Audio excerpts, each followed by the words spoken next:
think that's kind of the only one that's a true wash. I'm trying, what other dominance, Well, again, you got Ruth and Bonds and Mays. I think there's a debate there, so yeah, Gretzky's the only hands down. Right? I think the hands down you can't even debate, and so thanks for joining us, guys. We're just talking about greatest of all time, and we'll have some sections here where we talk about debatable things. Before we get into all of that, though, obviously we'll kick off with the cool intro that we have that everybody seems to love. The music's great, and the video is great. Jordan. Oh, a spectacular move by Michael Jordan. Drives one out to deep left field. This one's got a chance to get out of here. Gone! Three-run Jimmy Jack first big league home run for Mike Trout. Pass is intercepted at the goal line by Malcolm Butler. And an 81-point game, 55 in the second half. Ladies and gentlemen, you have witnessed the second greatest scoring performance in NBA history.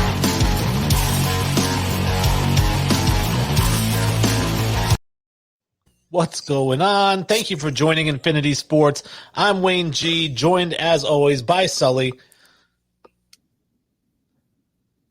Oh, did you freeze on me? Popping? Oh, there you go. I think so Sully's joining me here. Obviously, we have a really cool show today because we're going to be experimenting something. You guys get to be the guinea pigs for this new experiment. So we're going to try that out. We also wanted to let you guys know if you are watching us, you are probably watching us on Facebook Live. But you can also find the show on iTunes, Spotify, and Stitcher, as well as YouTube. We are on YouTube Live as well, but you can find the full video episodes the following day on YouTube as well. We are also broadcast on the All ACCS network Tuesdays and Thursdays at 1 p.m. If you want to reach out to us, you can find us at Infinity Sports Podcast on Facebook, at Infinity Sports Podcast on Instagram, at Sports Infinity 5 on Twitter, or www.infinitysportspodcast.com. That is our website. It has the links to all of our social media, including YouTube, and our store where you can purchase Infinity Sports gear, 12 is greater than 9 gear, the Sully collection. All of it's in stock. Order as much as you want. Christmas time's coming up. It takes a couple weeks to come in, so start thinking ahead, people. Get them gifts, folks. Now, normally we start things off with the news, but we wanted to start off today with a news segment that, kind of get us talking about things other than sports, because we kind of do a little bit of a news show, and it's getting a little stale, we think. Maybe you guys agree or not, but we just kind of go over the news, and then it's over. And we need to get our personalities into it more, so I wanted to bring up some things. We both love to debate, and we had a section called It's Debatable, and I think the intro video here that you guys see will explain everything, and if not, then we'll explain it once the video is over. It's kind of blurry. That's better.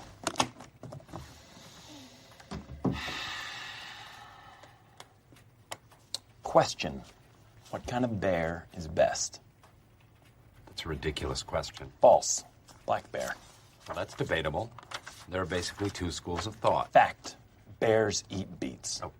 Bears. Beets. Battlestar Galactica. Bears do not... What is going on? What are you doing? So, I think one thing that's not debatable is how great the show The Office is. Right? I mean, it's my favorite show of all time. I'm gonna say it. I think it's the best show. I was literally just watching it before I came out here. No lie, I was watching the Run for the Rabies Cure episode where he hits Meredith with the car. I was literally just watching that before I walked in here. Nice. Yeah, so this is our new That's Debatable graphic with Dwight's face. So I think that kind of explains it all. Basically, what I wanted to do is I wanted to come up with a segment where, Sully and I would talk about things that, not necessarily hot takes, but just things that we feel differently than the majority of people feel. And it doesn't have to be about sports necessarily, although I am going to kick off with sports if you don't mind. I was going to throw mine out there first. This is what I've been debating all day today. Bill Russell is not a top 10 basketball player. I'm sorry. The top 5 he doesn't even sniff, because obviously we've got Wilt, MJ, LeBron, Kareem, Kobe. Kobe's interchangeable with Duncan, so my next 5 I have Duncan, Bird, Magic, Shaq, and Olajuwon. I then also have Oscar Robertson and Elgin Baylor ahead of him. So really, at best, Bill Russell is the 13th best player, and he might even fall from there. I know a lot of Boston guys around here. You can see the background here. I'm in the Boston area. A lot of people are going to disagree with this, but Bill Russell, to me, does not belong in the top 10 of all-time NBA basketball players. I'll go one further. I don't think he's in the top 20. Wow, that's even hotter than my take. Yeah, I wouldn't. I'm not putting Bill Russell in the top 20 of my all-time. If I'm building a team, I'm not drafting him in my top 20 ever. Not once. Not even thinking about it. I mean, I've referred to him as a glorified Dennis Rodman. You know, he's a guy pulls down a lot of rebounds, doesn't score a lot of points. Athletic. Great winner, great leader, all of that. I understand the championships. I understand all of that. I mean, greatest basketball player, maybe, I guess, because then decoration comes into account. But most talented, not even close, not even on my top 20, doesn't even smell my top 20. No, so that was my first one. I thought, wow, that's debatable because if I bring that up around here, it probably doesn't happen so much down in Florida. But around here, you can't crap on Ted Williams, which I love to do, and you can't crap on Bill Russell, which I also love to do. Yeah, for sure. And you hate Len Bias. So I don't hate him, but crap on Len Bias too. So that's just a bust. That's all. That's just a rib. That's awesome. All right. Well, mine's sports too, and it's kind of one just at a shot at you almost. Trevor Lawrence is the best college prospect ever in the history of college. That is very debatable. Yeah, that's a good one. I know that you kind of rate these guys and you have different grades and ratings for a lot of the guys. I don't know how far back you go. Obviously, when we talk about college achievements, I wouldn't put him even as the best college quarterback in the same realm as Tebow. But when we're talking about, prospects, obviously, Andrew Luck was as can't miss as you can get. Peyton Manning was Peyton Manning was the number one draft pick if he came out after his junior year and he stayed for his senior year and had a great year. So this is to me, I think it's tough to say that Trevor Lawrence is a better prospect than, Peyton Manning or Andrew Luck. I think he's better than Andrew Luck for sure. I think he's got a better arm. He's got more winning pedigree. He's won the championships. He's done things like that. So I think that's where he surpasses him as a prospect. Let's not forget, he'd have been the number one pick last year if he came out. He'll be the number one pick this year when he comes out. If he decides he doesn't want to come out, he'll be the number one pick next year. Foregoing a catastrophic injury, I mean, he's the best prospect I've ever graded so far. And I go back to 2005 was the first year I started grading prospects. Okay, so anyone before that? So obviously you didn't grade Peyton Manning. No, that was 98. So I wasn't able to grade him. Again, like we talked about, like Penei Sewell is a guy. He's the highest graded offensive lineman I've ever graded, and that's ahead of Quentin Nelson, who I think was just a god. I mean, most of the people who know me know how much I love Quentin Nelson, but so I didn't get to go grade like Orlando Pace and things like that either. Oh yeah, Jonathan Ogden, those types of guys. Yeah, those types of guys. But at quarterback, I mean, I think Trevor Lawrence just has everything, and he's progressed every year, which I think is the craziest part.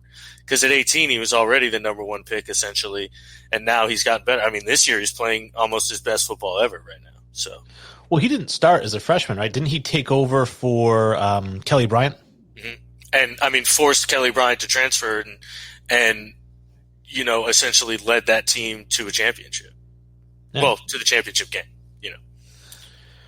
So my next one is not sports related. This is something I've been saying for years and years. It actually ended up with a heated debate in our break room one day, which is that the Corvette is the poor man's sports car. Now, I know they totally remodeled it. It's a mid-engine now, so it's more like the Ferrari. It's the new body style is unbelievably great. They're so dope. But going before 2020 or 2019, whenever the new body style came out, to me, if you bought a Corvette, it screamed of midlife crisis. It also screamed of cannot afford a Porsche, Ferrari, Lamborghini, but I can afford a Corvette because it's less than $100,000, And so to me, it's a poor man's sports car. And I had said that to some people, and in the break room, there was a gentleman who actually owned a Corvette, and he took major offense to it because he didn't consider himself poor. He was retired and he had money in the bank and whatever, but he owned a Corvette. And I was like, well, dude, why didn't you buy a Ferrari? It's because you can't afford one, right? Well, that's what I'm saying. The people who can afford the Corvette are the poorest of these sports car owners. Yeah, which is 100% true. And like you said, until the brand new models, I'd 100% agree with you. It screamed midlife crisis, especially where I'm from down here in like Tampa, St. Pete, Florida. Whoo, you can't imagine the number of 60, 70-year-old bald heads you see in like yellow Corvettes. And like, the older style, the uglier ones. My mother's father, has one. Or had one, and it was a red one, and it was just God. I remember it we used to. I mean, internally, I'd be making fun of him. You know what I mean? It was funny.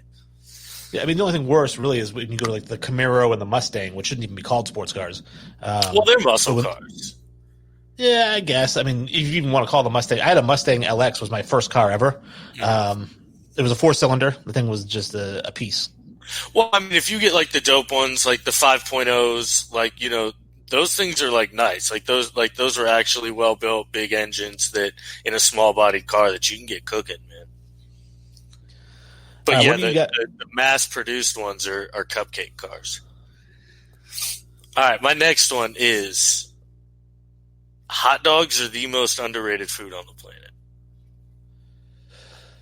Ooh, yeah, see, that's tough. I don't know if they're hot dogs are a staple of every cookout. Yeah, but people rag on hot dogs and, you don't know what's in that and blah, blah, blah. I think hot dogs are fantastic. I think they're gourmet food in my opinion. But now, are you saying the most underrated, I'm sorry, did you say underrated food of all time? Yeah, like I just feel like people bash on hot dogs and they're absolutely delicious. Like, that's it. I don't care what's in it. I'm going to eat a hot dog. It's fantastic. I've never met somebody that wasn't like, hot dogs are gross. There's some people. But yeah, I'm definitely not one of those people. I love hot dogs. But to say the most underrated, because like I said, it is a staple of every cookout. Hamburgers, hot dogs, chicken, steak. It's like, it's going to be included in every cookout. So you can't be underrated if you're included all the time.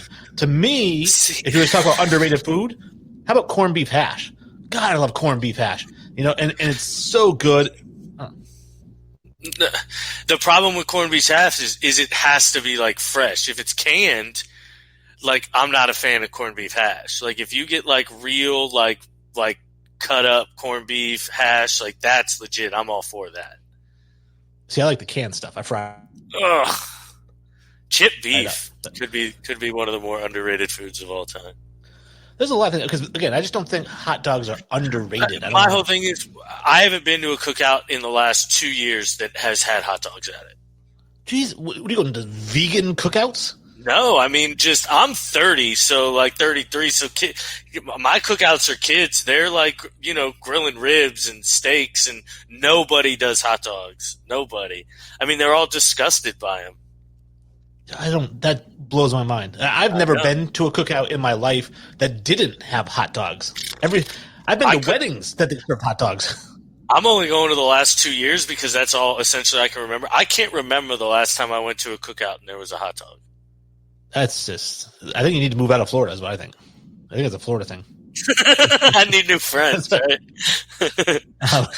So my next one, also not sports related. I have Grand Theft Auto 3 is the greatest video game of all time.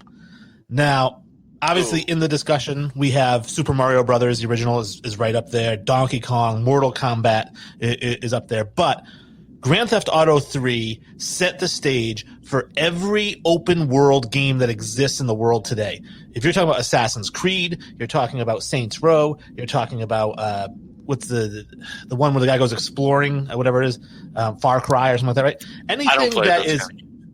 Anything that's open world / sandbox, whatever you want to call it, where you aren't following a mission story. If you're just doing whatever you want because it's open world, Grand Theft Auto 3 started that. So that's why, to me, and it was a great fun game. I mean, I couldn't put it down. When I first got it, I had the PS3, and I was playing it on that. Couldn't put it down. I had a map. I was like circling things on my map as to where things were. It was great. And like I said, it is, to me, the benchmark of all video games. See, I can't side with you there because I don't play those kind of games. Those kind of games aren't necessarily. I get the fun in them, but to me, it gets boring after a certain amount of time. I like mission oriented based games, so I like the shooters. I like the sports games. I think COD 4, the first Modern Warfare, is the best game of all time. I also think Mario Kart or GoldenEye 2 are up there. So, see, I hate first person shooters. See, yeah. Yeah. Ever since I played, I think, what was it, like Doom or something like that, way back in the day. Doom was lit. You get all the cheat codes and shit. Doom was lit. Just hate those games, man. And if you're mission specific, you can still play Grand Theft Auto and just do all the missions. And they have like 1,000 side missions too. Like you don't have to just run around. I love running around just shooting stuff, but you don't have to do that. I used to play like the Need for Speed and stuff like that, which is just doing the missions and stuff. But I couldn't do the I don't even know what you call them, the RPOs, I guess, the role playing ones. I don't know. Well, it's not really a role playing game because you're not building up like. Yeah, so I don't know, but whatever those ones are called. My next one is I think Aaron Rodgers is. If I'm in a situation where I have to pick one quarterback, I'm picking Aaron Rodgers. Okay. So I don't know if I'd call. He's the most talented quarterback in my opinion. I also, if I have to win one game, if I have to win one drive, if I'm picking Aaron Rodgers.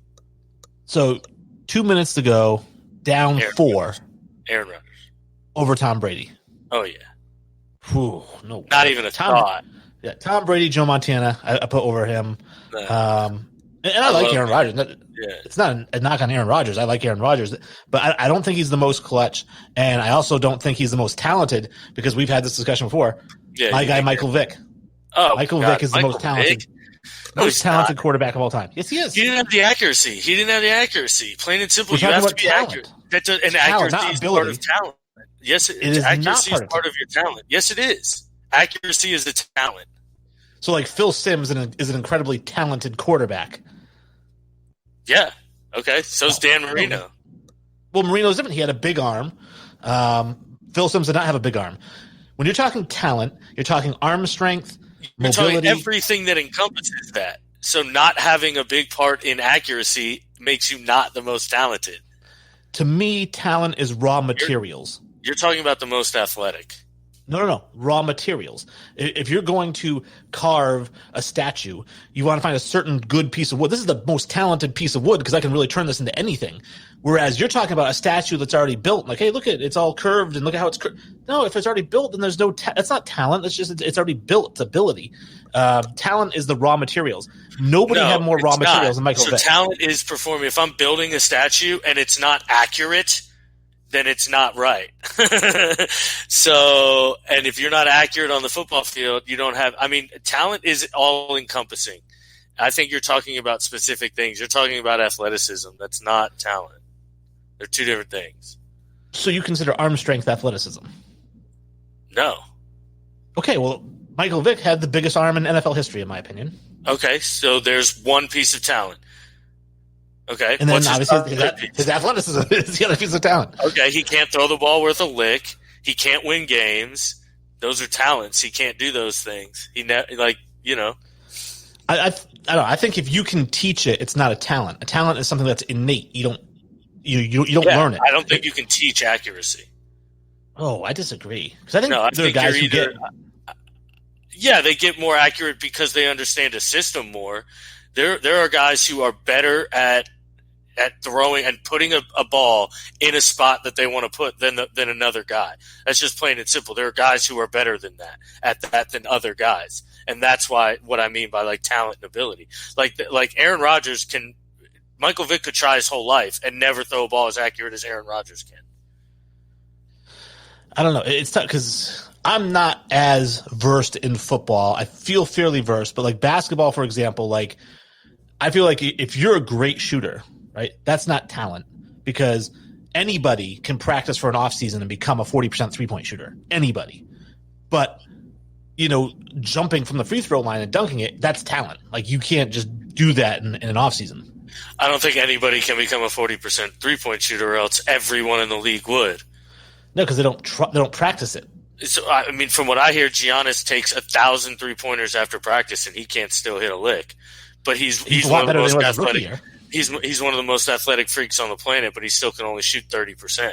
So again, I think it's two different things. I really do. I think that's kind of what we're debating here at this point. Yeah, I guess on that. And let's see, my last one that I had here is actually I had two more, but I'll just go with this one as my last one. Kind of a controversial one. So the Rooney Rule, right? Not everyone loves the Rooney Rule, which if you know what it is, basically in the NFL, if you hire a head coach, you have to interview a minority before you can hire a head coach. So even if you know you want Josh McDaniels as your head coach because he's not a minority, you can't just hire him. You actually first have to interview a minority, then you can hire Josh McDaniels. The idea is not necessarily to get more minorities in positions right away, but they get in that interview process and you start to say, wow, their name gets out there. They've interviewed for these two positions or whatever it is, and it kind of builds. So I actually want to expand on the Rooney Rule. I want to have it where one of the three head coaches, meaning head coach, offensive coordinator, defensive coordinator, has to be a minority on every team. Oh, God. So, I mean, all three of them could be, but at least one of them has to be. I hate that rule. I like it. I think that's a cool rule. Because I think, how are you going to get a head coaching position if you've never been a defensive coordinator or an offensive coordinator? And again, when you've got a whole assistant team of white, coaches, they're the ones, and especially if you win a lot of games, all your white coaches are getting interviews at other places. They're the ones that the guys want. I think by forcing you to have at least one minority as a defensive coordinator, offensive coordinator, or a head coach. So if your head coach is a minority, he can have two white offensive, defensive coordinators, doesn't matter. But at least one of them has to be, and that gives them even more opportunity because now when you're interviewing defensive coordinators, offensive coordinators, I don't have to interview Minnesota's linebacker coach because the DC over in Seattle is, a minority. Yeah, I mean, at that point though, like whenever you force somebody to do something, you're potentially putting a better qualified person behind them, and that's what I don't like. I don't like the fact that a more qualified person, whether he be white, black, brown, whatever, doesn't get a position because you're forced to do something. So that would be my only disagreement with the rule. I think it more needs to happen upstairs than down on the field. I think we're seeing it a ton on the field now. A ton of positional coaches are minorities. A ton of these coaches are coming up the system now and doing the things that they have to do, like you said, become defensive coordinators, things like that first. However, there are very few black owners and GMs, if any. So, outside of Ozzie Newsome, who just left, I can't think of a black GM in football. And then I'm 100% sure there's not a black owner, or a minority owner at that point. So, well, Shad Khan. Oh yeah, that's true. But I think that's where essentially the trickle down effect or more rule expansion needs to be. More front office positions need to be held by minorities. Ownership's tough because now you have to find a minority that has $5 billion or $10 billion, and there's not a lot of minorities on that. Stakes. That's true. You are right. That is true. I mean, I'm not arguing with that. I mean, it's more, I think, like GMs, assistant GMs, the positions that make decisions, I think need to be filled with minorities if possible, where they're applicable. Well, and I would say that the trickle-down effect is a lot of those general managers are former head coaches or assistant coaches, somebody like a Bill Belichick who was a coach / GM at the same time. A lot of coaches do that. They're the coach and the GM at the same time. They have that in their contract. So now, it's hard. If you've got a majority of head coaches who are white and then they're becoming general managers, now they're white and now they're higher. It's like that's why I like that rule of the three, one of the three. Yeah, but there's also a lot of players that are becoming general managers now. We've seen John Lynch do it, and succeed at that level. Theo Riddick, was a tremendous, GM and player personnel director, and I think does a great job on ESPN. And I think he should, get another front office job and hopefully, more trickle in. Again, I just hate forcing somebody to do something. I guess that's my only problem with it. Well, and I understand that my whole thing is that we've left it up to them for 75 years and they've done nothing about it. So at some point it's like your kid. If your kid doesn't pick up his room, at some point you just got to make him pick up his room. I mean, I think the growth in the last 10 years has been exponential. So I think a lot has changed in the last 10 years, especially in the league. We're seeing predominantly now, the top, arguably 3 of the top 5 quarterbacks are African-American.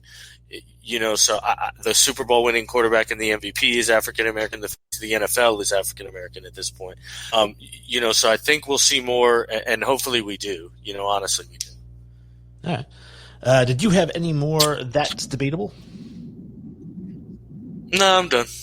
Okay, cool. Well, then let's get to. I mean, the Astros are fucking trash, and the Rays are going to win, but that's not debatable. Well, we'll get to that.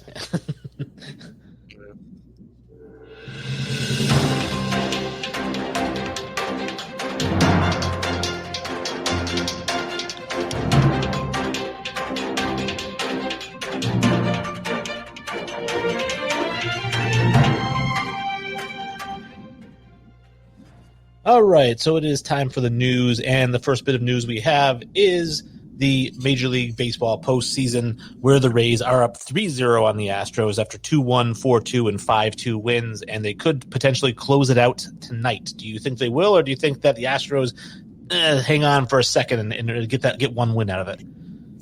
I think we close it. I mean, Glasnow's on the mound tonight.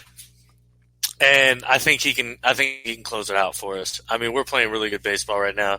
I think we want to close it out too. I think we've got just as big as of a bone to pick with the Astros as anybody else. So, all right, I'm my dream of the Astros getting back there and winning it without the trash cans looks like it's going to die.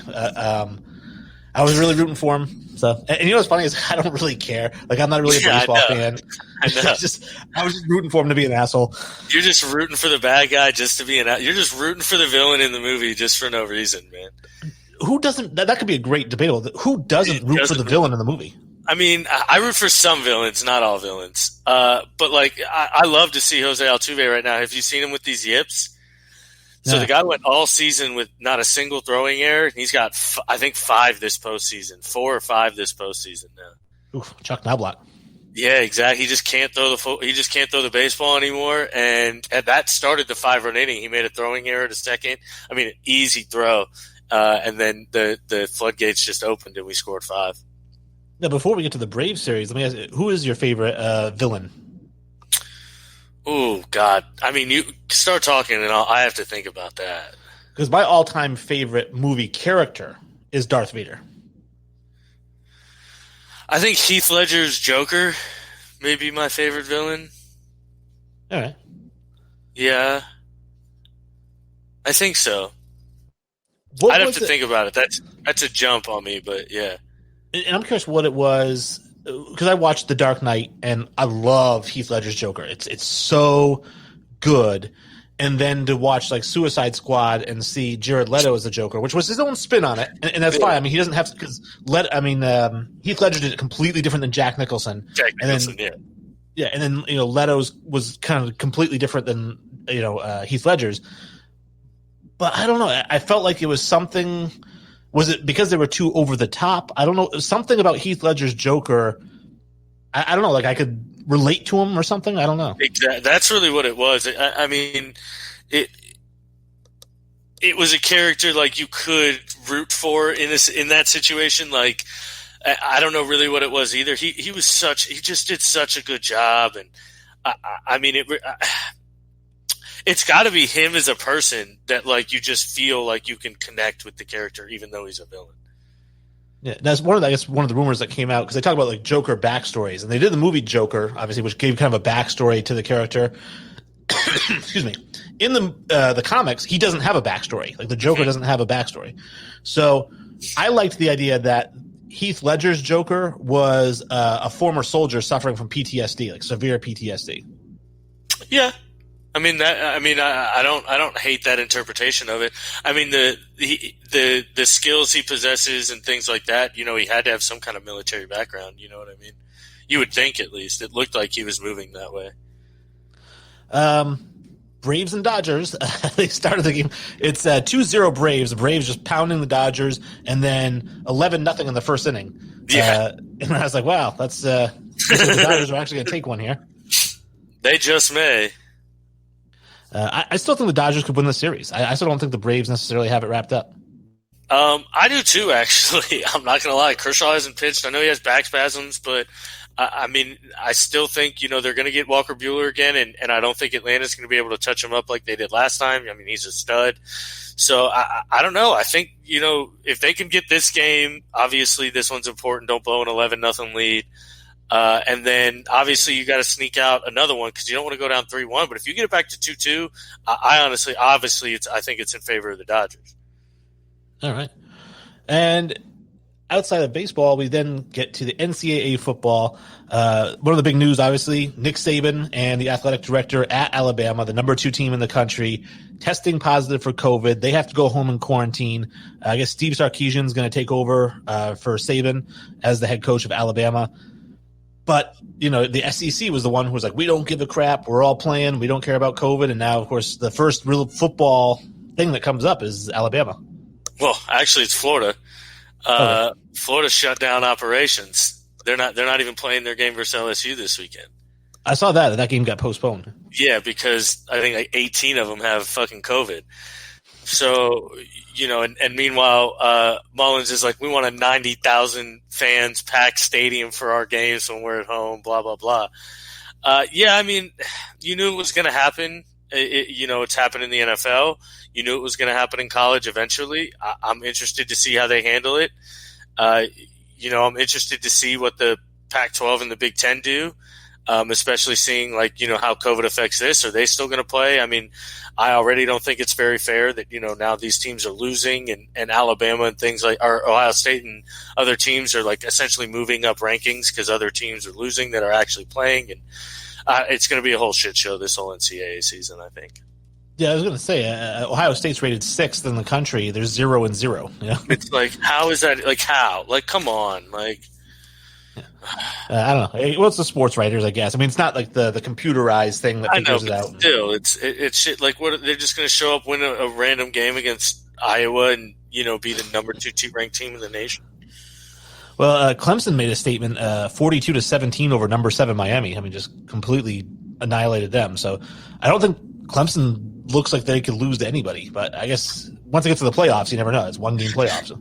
Yeah, you truly never know, but I mean that team's just they're so deep at every position. I mean, it's just their defensive line is just deep and so young, and then Travis Etienne is just an NFL player playing in college right now. He's just bigger, stronger, faster than all these defensive players, and then obviously it helps when you've got the best ever in Trevor Lawrence. I mean, the guy just makes he just makes great decisions, and he's just really, really good, man. He's just good. I was surprised to see North Carolina is ranked 8th in the country. I mean, when's the last time we saw UNC way up there? They got their quarterback's a stud. He's probably the number 1 pick next year. He's a stud. And then their running back, I can't remember. It's Hart, I believe. I mean, the kid's good. The kid's really good. He breaks a lot of tackles. He plays really good football. And I believe their defense gives up the 3rd least amount of rushing yards in the whole country. So I haven't had a chance to see him play yet, but I know they've got a couple prospects that are just really good. The quarterback especially, and that's what matters in college football. All right. And what else did I have here for college football? Because we never taught college football. We really did, yeah. Which is a shame.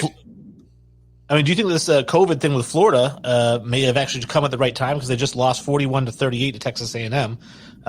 So maybe going into LSU, it's kind of like, oh, well, before we play LSU, maybe a few guys are sick. Maybe,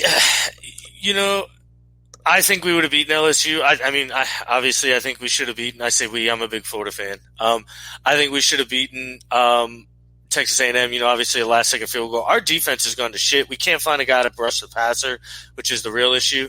But, I mean, Kyle Trask is – the boy's playing himself into an NFL team right now. He looks like a legit player, a legit stud. Kyle Pitts is just – I don't think we've seen a tight end this good in a long time. He's going to go top 10 for sure, I think. So – well, here's a question for you as a Florida fan, because here's something I've always wondered, which is why so many people hate Tim Tebow.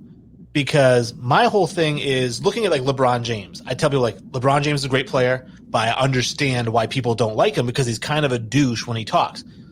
There is no better player in sports maybe to root for than Tim Tebow. And yet it's literally like LeBron. There's like half the people hate him. And I don't understand. Why do you hate this guy? I don't understand it either. I mean, people hate winners and love to. Are you getting that?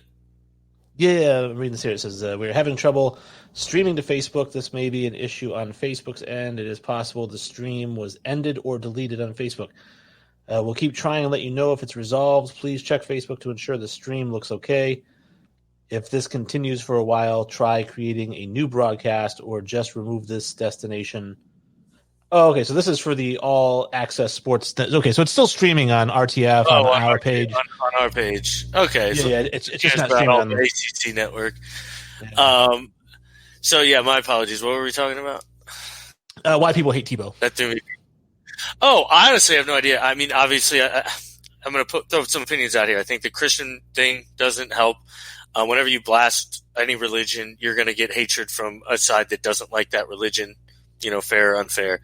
And then just all the success he had, I don't think people liked. And I mean, there's going to get haters at that point. And then also, for all the success he got, he should have never been drafted where he was. First round pick is just insane for a guy who can't throw the football. Well, again, and we can blame Josh McDaniels for that. There's no reason to hate Tebow that he got picked in the first round. No, I don't hate him, but.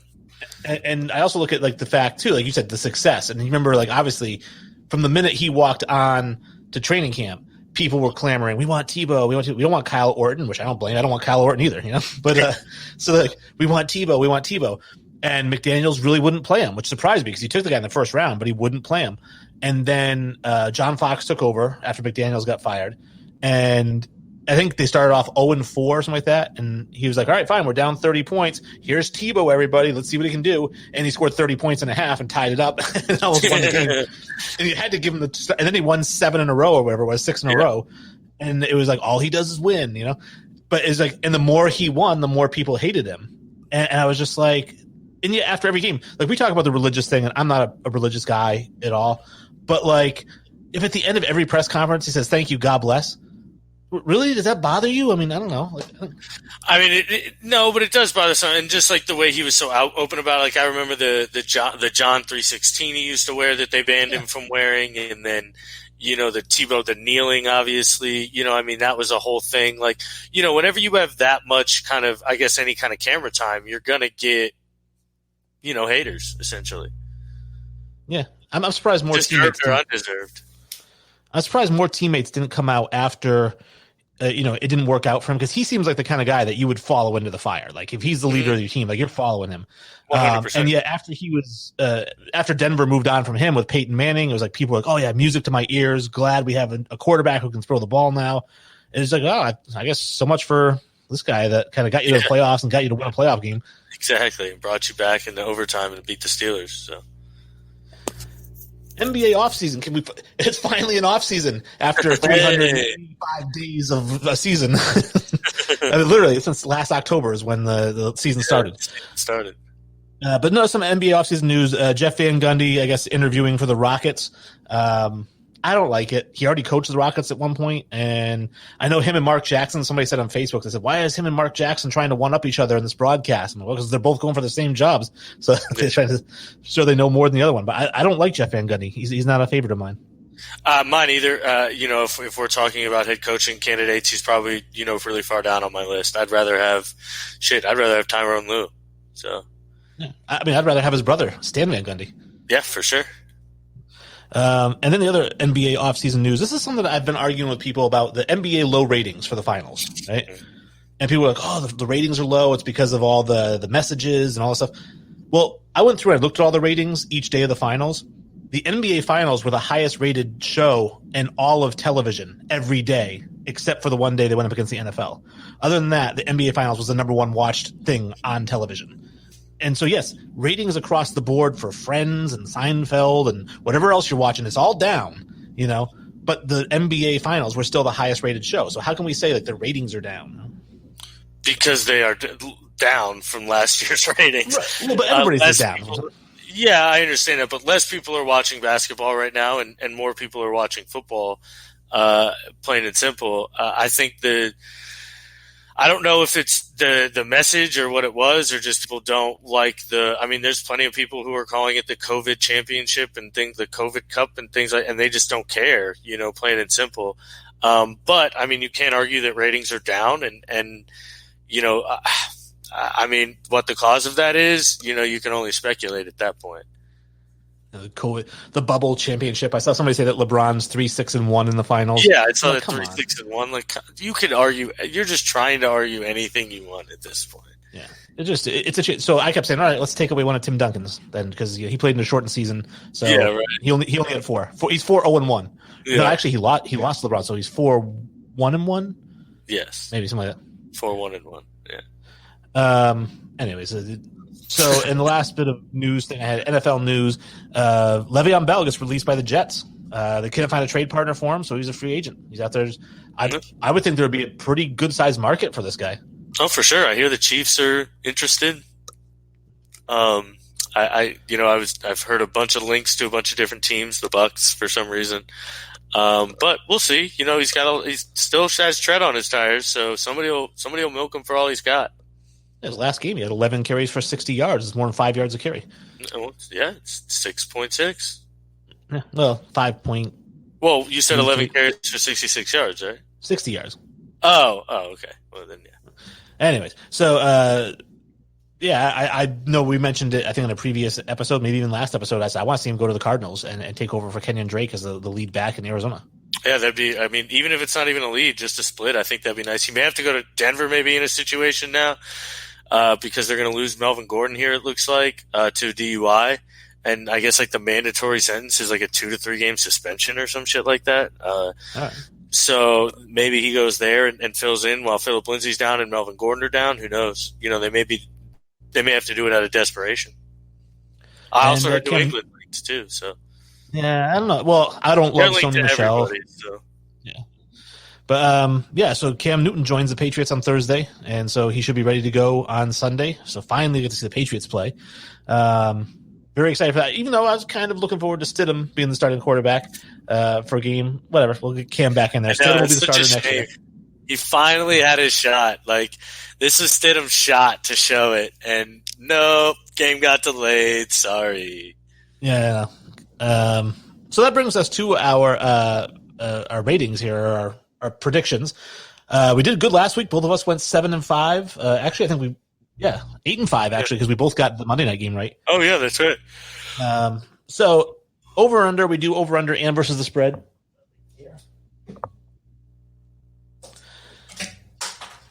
Over under and versus the spread in the first game. The first game we got here, obviously, is we have the Carolina Panthers and the Chicago Bears. It's 44.5 the over-under. The Bears are getting 2.5 from the Panthers. Now, I did my thing because it worked out for me last time, which was the whole Vegas score predictor. And going by the spread and the over-under, I've got the Bears. Other side. So the Panthers 24-21. And I was looking at that, and I said, you know what? I think the Panthers cover the spread plus 2.5. It's not a very big spread. I think the Panthers can beat that. I don't love Nick Foles. I think he's still a guy who can throw 2 or 3 interceptions in a game. I don't like their backup quarterback either. But I do think both those teams don't play great defense, so I could see that being an over type of game where it's 28-27 or whatever it is. Although that wouldn't cover the spread. But I'm saying Panthers cover the spread and they go over. 28-27 would cover the spread. No, because then the Bears would win. I'm taking the Panthers. The over. Oh, okay. I'm taking the Bears all day. I'll probably take the Bears money line at this point. And it's going under for sure. The Bears have a top 5 defense. What are you talking about? Well, I think that Teddy Bridgewater is going to light them up. Khalil Mack's going to eat. Nom, nom, nom, nom, nom, nom. Yeah. 3 touchdowns for Teddy Bridgewater. Start him in fantasy. Fuck that. We got the Lions and the Jaguars, 54.5, higher scoring game, 10 points more, 3.5 to the Jaguars. Again, score predictor 29-25 Lions. Looking at this one here, I like the way the Jags are playing. I like the way Gardner Minshew's playing. I don't love the Lions, so I figure plus 3.5. I think the Jaguars could win this one, so I could take them money line, but I'm still going to take the 3.5 just to be safe. And I think this one's an under because even though both these quarterbacks throw for a lot of yards, they also turn the ball over when it matters. So that means less points are scored. So I'm taking the Jaguars in the under. I'm taking the Jaguars and the over. Jaguars could win this game outright too, so I agree with that. But I think this is a game where both teams' defenses suck, and so this one could go over pretty easily. I could see a 34, 31 game, honestly. All right. Vikings and the Falcons, 55 is the over-under, plus 3.5 for the Falcons. I said plus 3.5 with that crap bag Falcons team. Take the Vikings and give up the points all day long. However, 55 made the score prediction 30-25. I don't know if the Falcons can score 25 points with that crap show, so I'm going to say the under here as well, but I'm taking the Vikings and giving up the points. Oh, I love it. I'm going Falcons. I honestly might take this money line too. And then I'm going the over also. There's no way Cameron Dantzler and Jeff Gladney are going to stick with Calvin Ridley and Julio Jones. It's just not going to happen. And that's if Julio plays, but still. The Giants and the Washington football team. This is going to be a great game to watch. It's like a Thursday night game almost. The Giants are giving up 3 points to Washington. The over-under is 43, which means we have a predictive score of 23-20. It would be the ugliest 23-20 game imaginable. I took Washington here because I actually think Washington's not bad, and I'd like to see Alex Smith get a win here. But I took the over because, like I said, 23-20 is a really ugly game. Neither one of these teams do I love to stop the air raid, and I think that Daniel Jones could throw 4 touchdowns in this game. I think Alex Smith could throw 2 or 3. So I'm taking the over for sure, but I'm taking Washington. Man, it's a day of the underdogs for me. I'm taking Washington too, but I think I'm going to take the over. I think Chase Young feasts against Andrew Thomas. I think he has a big day. That's a matchup I don't like for New York. So I think if Washington football team can get a lead, then they can let Chase Young pin his ears back. I think Daniel Jones could have a long day. All right, we said the over? No, the under. Oh, under. Okay. Let me cross that out. All right. Next game we have here is the Steelers and the Browns, 51. The Steelers are giving up 3.5, which gives us a predictive score of 27-24, give or take. So I was looking at this one here. I'm taking the Browns because they're playing really good football. They're 4-1. I know the Steelers, they're either 4-0 or 4-1, so they look really good as well. But I do like that Browns offense, so I'm taking the Browns. I'm taking the points in the Browns, and I'm doing the over because I think this could be a shootout between Baker Mayfield and Big Ben. I'm going to take the Steelers. I've been riding them all year. Their rush defense is just too good. I think they're going to shut down their running game, and that's the strength of Cleveland. I think if you can shut down their running game, you can beat them pretty easily. So I think I'm going to take the 3.5 and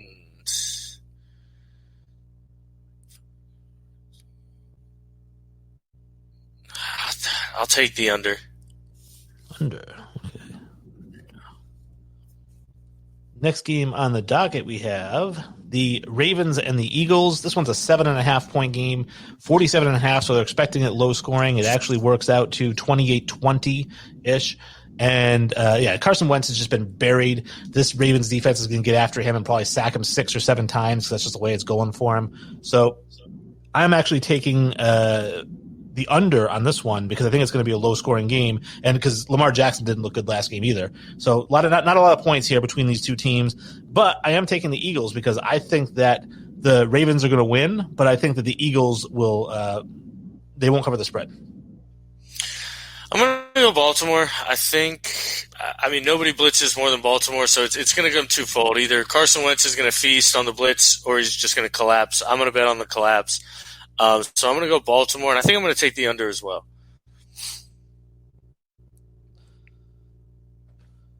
The Colts are 7.5 point favorites over the Bengals. Over-under is 46.5. Predictive score 27-20. Looking at this game here, I actually took the Bengals because, again, 7.5 is a lot of points, and I do like Joe Burrow and what he's doing there. The Colts, I know, have a pretty decent defense. They have a great offensive line, but I think this is going to be a low-scoring game, and I'm thinking maybe, 20-14 or something like that. Either way, even if the Colts win, they don't cover the spread. So I'm taking the Bengals in the 7.5, and I'm taking the under. I do think this one's going to be close, but this one could easily be 24-14. You know what I mean? And they lose by 10, and it's still technically a close game.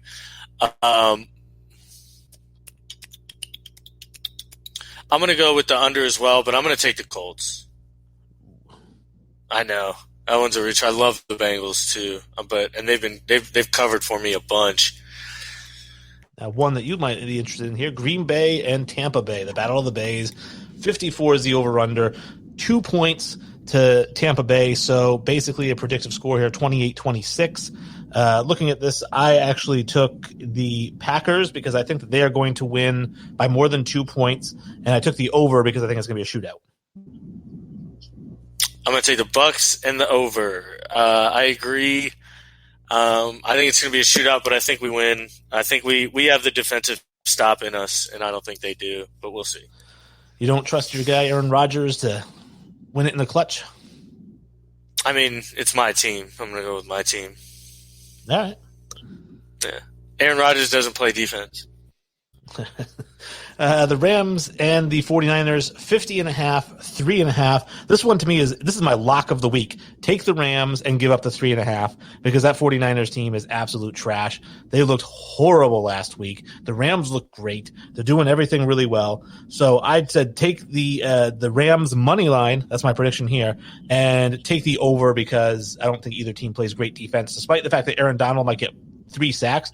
The 49ers, I think, could still score 20 points. And if it's 30-20, and it's right around that. So I'm taking the over, and I'm giving up the 3. I'm going to take the under, but I'm going to take the Rams. Divisional games are usually close and low scoring, but I think the Rams are playing really good football right now. They're just clicking on all cylinders. The Dolphins get 8.5 over the Jets and 47.5. Well, so this is a game. I mean, you'd mentioned, you said the Jets could play Washington and lose all 16 games if they played them. It's just such a bad team. So I actually took the Dolphins because I think they are going to cover that 8.5. Fitzmagic threw for 375 yards, whatever it was last week. 49ers by 30. Yeah, he's going to completely shred the Jets team. However, I took the under because it could be 35-0, and that won't cover the spread. I agree, 100% on both sides. I expected maybe a 28-7 game.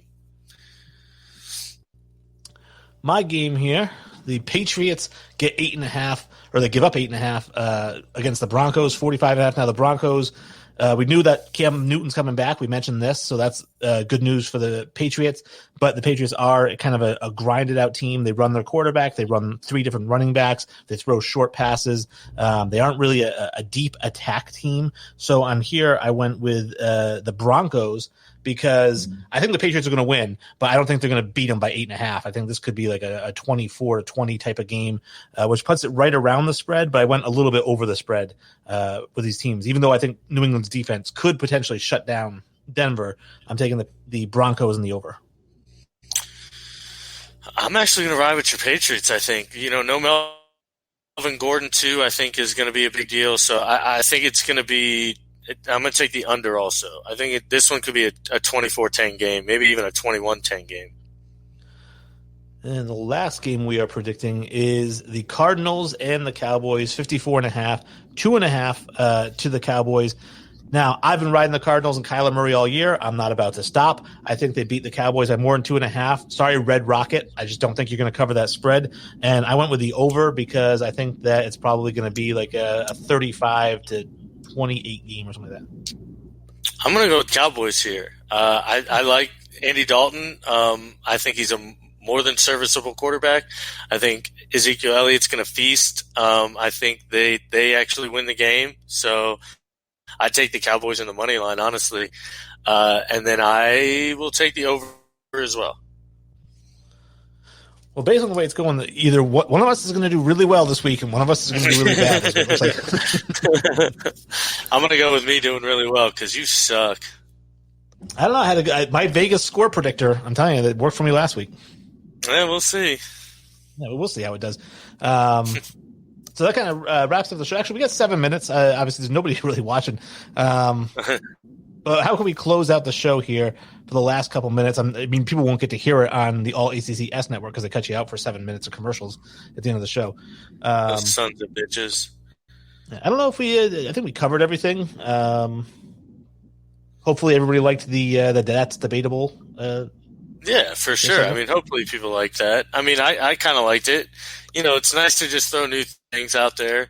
stir up some conversation. You know what I think stirs up the most of our conversation, and it seemed like during this show, a lot of movie talk. I love talking movies. So whether it's talking about your favorite villain or just talking about, actually one of my That's Debatables was going to be that Pulp Fiction sucks. Because that's It's one of so my, good. oh, Jesus Christ. I don't even It's so good. It's not good at all. Samuel L. It is. Jackson's good. You take him out of that movie and it's like taking Aaron Rodgers off the Packers. Yeah, man, I think there were a lot of good parts in that movie. Nah, I don't know. To me, and I've said this a number of times, I'll say it to close the show. Quentin Tarantino is a coffee house director. He puts together movies, whether it's Pulp Fiction or Reservoir Dogs or what have you. He puts together movies that if you wear a turtleneck and a beret and you get your coffee at a place called Tom's Coffee House, you read your poetry at open mic night, you probably like Quentin Tarantino movies. But those people feel like he's sold out, I think, for Django Unchained and for Inglourious Bastards, which were both great movies and appeal to a mass audience. And when you're one of those coffee house nerds, you hate movies that appeal to a mass audience. So I think that Tarantino sold out a little bit in those two. I'd love to see him continue doing that, but most of his original stuff is garbage. I don't know. I liked a lot of his stuff. I'm a big fan of his. I think Kill Bills are fantastic. And then what's the Sicario too? I think is incredible. So. See, I'm the guy who would go into that coffee house and be like, "Hey, do you have any Michael Bay stuff?" And he'd be like, "Yeah, who's this guy?" Hey, there's nothing wrong with Michael Bay. No, I love Michael Bay. Doesn't he do the Bad Boys? I don't know. Did he? I thought he was the Bad Boys. That'd be sick. I love Bad Boys. I know he was the Transformers director. Yeah, then I think so because he's big on explosions, like lots of explosions. Yeah. And then the other guy, J.J. Abrams, is the Star Wars. Star Wars. Yeah, and then now Favreau, which was Favreau doing Star Wars? Yeah, he does the Mandalorian. I know he does Mandalorian. Yeah, and I believe he's going to be working on the new Star Wars as well. Because Mandalorian's, been done so well and it's so incredible that I think that now they're going to be like, hey, bring that shit over here. Mandalorian new season drops in 6 days. Cool. Yeah, I'm looking forward to that. What I'm looking the most forward to is actually not Mandalorian. It is Cobra Kai season 3. Yes. In January. Yes, I can't wait for that too. Do you see? I'm not a big fan of Dexter, to be honest with you. Hot take. But they're dropping like a new series, and the original guy's coming back. Yes, I never watched Dexter. I know people talked about it. And I was like, it was good. The ending left me wanting, and so I don't know. It was all right. Breaking Bad sucked. There's a hot take. Oh, fuck! Are you out of your mind? Breaking Bad's phenomenal. There's a that's debatable. I think Breaking Bad sucked. Oh, so if they came out with another season of Breaking Bad, I would be all over it. Ozark too sucked. See, I haven't seen Ozark. I heard similar, but I haven't seen Ozark. It's all right. It's slow, and then it's like so. I don't know. I'm definitely a big fan of Jesse Pinkman. He's one of my all-time favorite TV characters. Yeah? I hated that show. Legitimately couldn't stand it. I don't know what you didn't like about it. Everything. Name one thing that was good about it. Nothing. Jesse was hilarious. All right. That's not why I'm watching Breaking Bad. Is for comedy relief. Well, you said name one good thing. That's the good thing. I thought you didn't think that. Who's the guy that plays Walter White there? Jesus.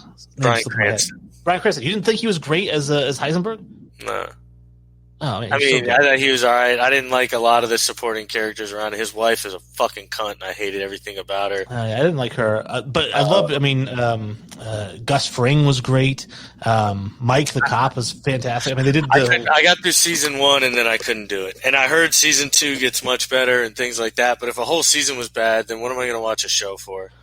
That's not necessarily true because I've watched seasons of shows where the first season I was like, and then 2, 3, 4, I'm like, wow, all right. Now, my least favorite season of Breaking Bad was season 5. I thought they should have ended it in the 4th year. Yeah, there's a lot of things like that. Game of Thrones is one of my all-time favorite shows, and they should have ended that, a different way. So. Well, thanks for joining us and listening to our movie/TV talk. We'll try to do some more of it next episode. If you want, tune in. If you're listening, you're probably not even watching this now. There's no watchers, but I am going to be on the Mike and Mike show arguing LeBron James as the better than Michael Jordan. So we'll see how that goes. And otherwise, Kenny, you played against Michael Jordan. You think I'm going to win this one?